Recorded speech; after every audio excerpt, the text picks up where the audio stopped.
啊！今日咧想同大家介紹嘅書咧就係呢一本啦，叫做《清明上河圖密碼》。大家咧唔好以為呢本書好沉悶，其實咧佢係一本推理解謎嘅小說，隱藏喺千古名畫中的陰謀與殺局。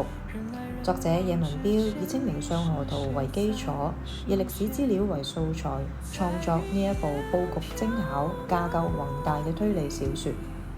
故事嘅開始係用畫面正中央一艘好似普普通通嘅客船，佢要過呢個虹橋嘅時候，突然咧煙霧彌漫。當煙霧消失咗之後，客船亦都同樣消失。一個咁樣嘅開始就揭開咗一幅曠世奇局。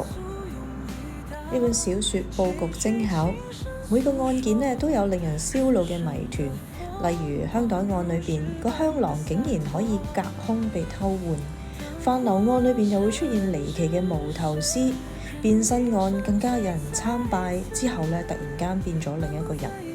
不過每單案件又互相關聯嘅喎，當中帶出咗好多懸疑未解嘅情節，錯綜複雜，好奇心咧會令到你唔捨得放低本書㗎。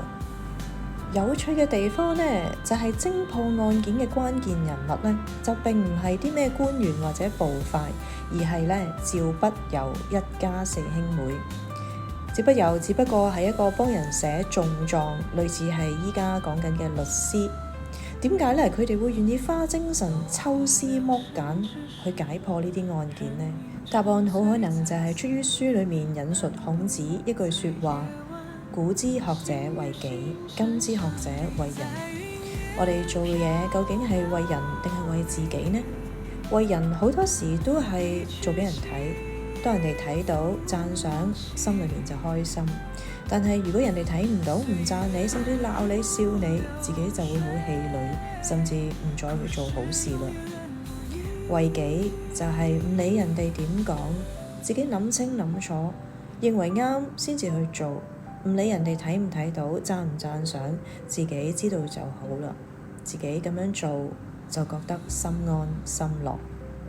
其實呢，小說當中呢，有好多唔同嘅人物，你會體會到呢唔同人物背後嘅故事。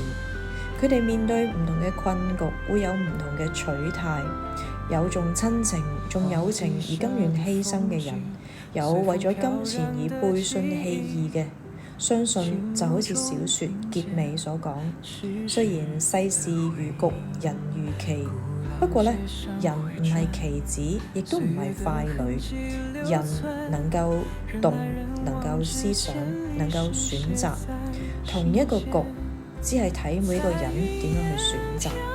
唔同嘅選擇，亦都會令到個棋局出現唔同嘅變化。小說裏面呢，其實蘊含咗好多關於宋朝嘅歷史，好多聖賢嘅說話，期望呢大家能夠追看小說之餘呢，體會到中國文化傳統嘅深厚意義。